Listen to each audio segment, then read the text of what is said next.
Thank you for joining Wars of the Roses. And this is Kabbala from the Encyclopedia of Freemasonry by Albert G. Mackey. Kabbala. The mystical philosophy or theosophy of the Jews is called the Kabbala.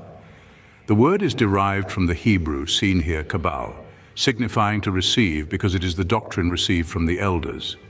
It has sometimes been used in an enlarged sense as comprehending all the explanations, maxims, and ceremonies which have been traditionally handed down to the Jews, but in that more limited acceptation in which it is intimately connected with the symbolic science of Freemasonry, the Kabbala may be defined to be a system of philosophy which embraces certain mystical interpretations of Scripture and metaphysical speculations concerning the deity, man, and spiritual beings.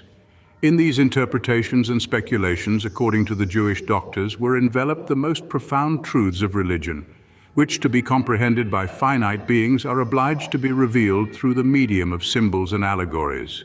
Buxtorf defines the Kabbala to be a secret science which treats in a mystical and enigmatical manner of things divine, angelical, theological, celestial, and metaphysical, the subjects being enveloped in striking symbols and secret modes of teaching. Much use is made of it in the high degrees, and entire rites have been constructed on its principles.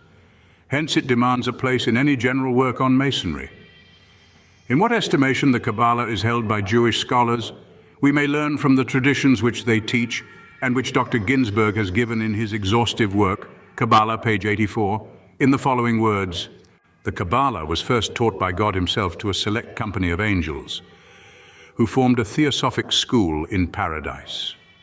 After the fall, the angels most graciously communicated this heavenly doctrine to the disobedient child of earth, to furnish the protoplasts with the means of returning to their pristine nobility and felicity. From Adam it passed over to Noah and then to Abraham, the friend of God, who emigrated with it to Egypt, where the patriarch allowed a portion of this mysterious doctrine to ooze out. It was in this way that the Egyptians obtained some knowledge of it, and the other Eastern nations could introduce it into their philosophical systems. Moses, who was learned in all the wisdom of Egypt, was first initiated into it in the land of his birth, but became most proficient in it during his wanderings in the wilderness, when he not only devoted to it the leisure hours of the whole 40 years, but received lessons in it from one of the angels. By the aid of this mysterious science, the lawgiver was enabled to solve the difficulties which arose during his management of the Israelites, in spite of the pilgrimages, wars, and the frequent miseries of the nation. He covertly laid down the principles of this secret doctrine in the first 4 books of the Pentateuch, but withheld them from Deuteronomy. This constitutes the former the man, and the latter the woman. Moses also initiated the 70 elders into the secrets of this doctrine, and they again transmitted them from hand to hand. Of all who formed the unbroken line of tradition, David and Solomon were first initiated into the Kabbala. No one, however, dared to write it down till Simon ben Yochai, who lived at the time of the destruction of the Second Temple. Having been condemned to death by Titus, Rabbi Simon managed to escape with his son and concealed himself in a cavern, where he remained for 12 years. Here in this subterranean abode, he occupied himself entirely with the contemplation of the sublime Kabbala, and was constantly visited by the prophet Elias, who disclosed to him some of its secrets which were still concealed from the theosophical rabbi. Here too his disciples resorted to be initiated by their master into these divine mysteries, and here Simon ben Yochai expired with this heavenly doctrine in his mouth, whilst discoursing on it to his disciples. Scarcely had his spirit departed, when a dazzling light filled the cavern, so that no one could look at the rabbi, whilst a burning fire appeared outside, forming as it were a sentinel at the entrance of the cave and denying admittance to the neighbors. It was not till the light inside and the fire outside had disappeared that the disciples perceived that the lamp of Israel was extinguished. As they were preparing for his obsequies, a voice was heard from heaven saying, "Come ye to the marriage of Simon ben Yochai. He is entering into peace and shall rest in his chamber." A flame preceded the coffin, which seemed enveloped by and burning like fire, and when the remains were deposited in the tomb, another voice was heard from heaven saying, "This is he who caused the earth to quake and the kingdoms to shake. His son are Eliezer, and his secretary are Abba, as well as his disciples." Then collated are Simon ben Yochai's treatises, and out of these composed the celebrated work called Sohar, Hebrew seen here, that is splendor, which is the grand storehouse of Kabbalism. The Kabbala is divided into two kinds, the practical and the theoretical. The practical Kabbala is occupied in instructions for the construction of talismans and amulets and has no connection with Masonic science. The theoretical Kabbala is again divided into the dogmatic and the literal. The dogmatic Kabbala is the summary of the rabbinical theosophy and philosophy. The literal Kabbala is the science which teaches a mystical mode of explaining sacred things by a peculiar use of the letters of words and a reference to their value. Each of these divisions demands a separate attention. 1. The dogmatic Kabbala. The origin of the Kabbala has been placed by some scholars at a period posterior to the advent of Christianity, but it is evident from the traces of it which are found in the book of Daniel that it arose at a much earlier day. It has been supposed to be derived originally from the system of Zoroaster, but whether its inventors were the contemporaries or the successors of that philosopher and reformer, it is impossible to say. The doctrine of emanation is, says King, Gnostics, page 10, the soul, the essential element of the Kabbala. It is likewise the essential element of Zoroastrism. But as we advance in the study of each, we will find important differences, showing that while the idea of the Kabbalistic theosophy was borrowed from the Zend-Avesta, the sacred book of the Persian sage, it was not a copy, but a development of it. The Kabbalistic teaching of emanation is best understood by an examination of the doctrine of the Sephiroth. The Supreme Being, say the Kabbalists, is an absolute and inscrutable unity, having nothing without him and everything within him. He is called En Sof, the Infinite One. In this infinitude he cannot be comprehended by the intellect, nor described in words intelligible by human minds, so as to make his existence perceptible. It was necessary, therefore, that to render himself comprehensible, the En Sof should make himself active and creative, but he could not become the direct creator because, being infinite, he is without will, intention, thought, desire, or action, all of which are qualities of a finite being only. The En Sof, therefore, was compelled to create the world in an indirect manner by 10 emanations from the infinite light which he was and in which he dwelt.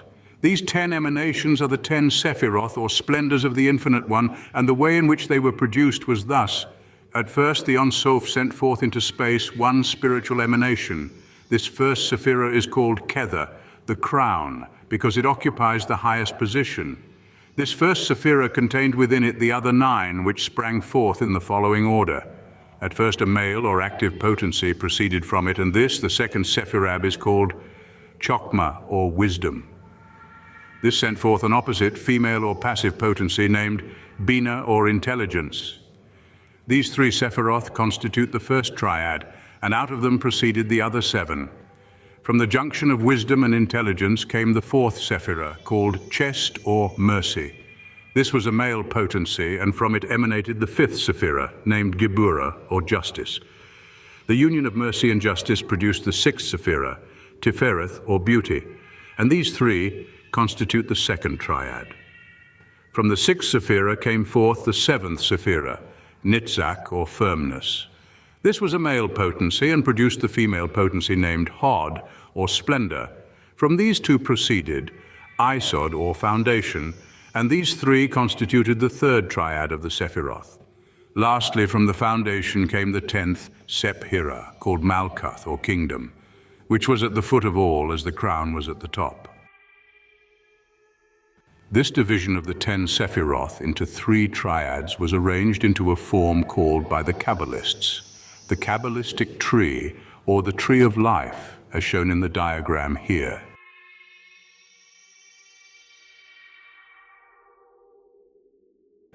In this diagram, the vertical arrangement of the Sephiroth is called pillars. Thus, the 4 Sephiroth in the center are called the middle pillar, the 3 on the right, the pillar of mercy, and the 3 on the left, the pillar of justice. They allude to these 2 qualities of God, of which the benignity of the one modifies the rigor of the other, so that the divine justice is always tempered by the divine mercy.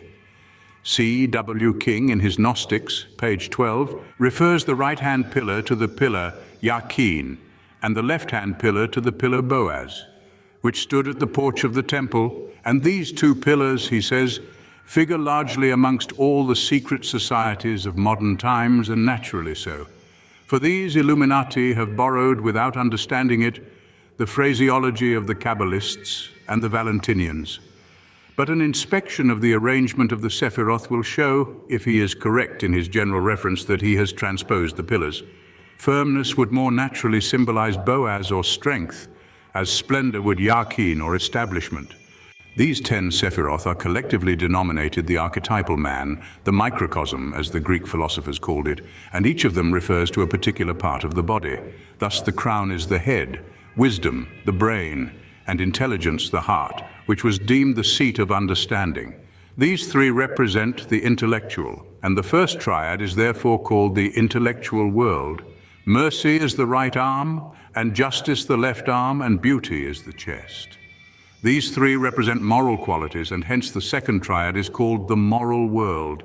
Firmness is the right leg, splendor the left leg, and foundation the privates. These three represent power and stability, and hence the third triad is called the material world.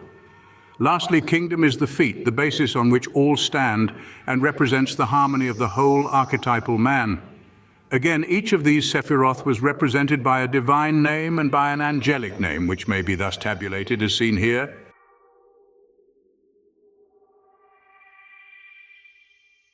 These 10 Sephiroth constitute in their totality the Atzilatic world, or the world of emanations. And from it proceeded 3 other worlds, each having also its 10 Sephiroth, namely the Briatic world, or the world of creation, the Yetziratic world, or the world of formation, and the Ashiatic world, or the world of action, each inhabited by a different order of beings. But to enter fully upon the nature of these worlds would carry us too far into the obscure mysticism of the Kabbala.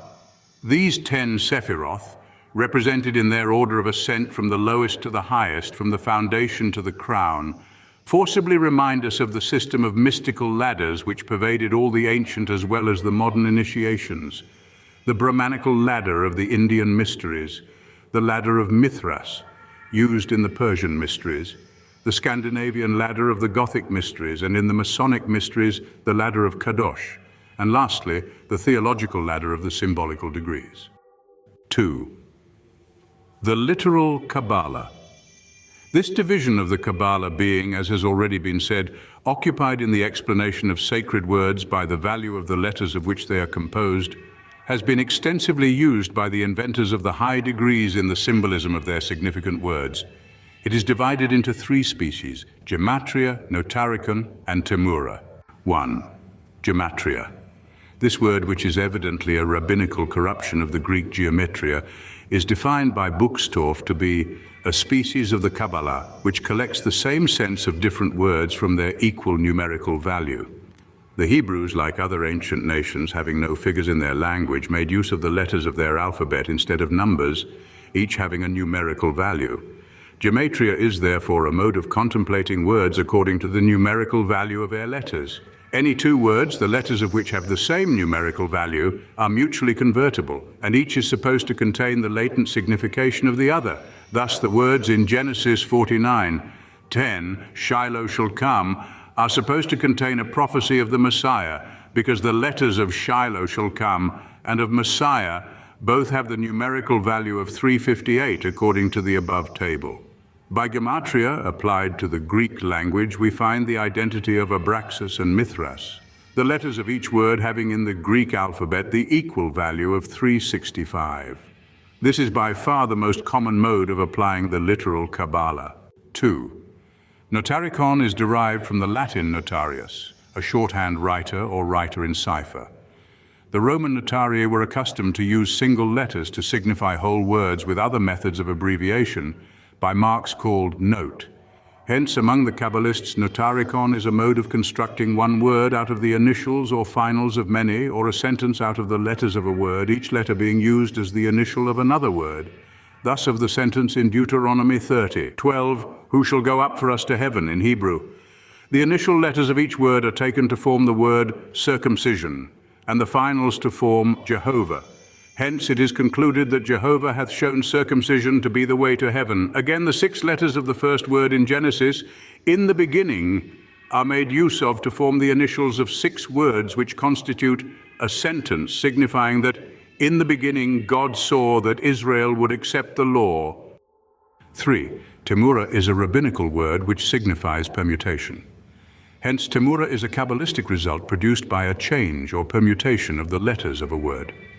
Sometimes the letters are transposed to form another word, as in the modern anagram, and sometimes the letters are changed for others, according to certain fixed rules of alphabetical permutation, the first letter being placed for the 22nd, the second for the 21st, the third for the 20th, and so on.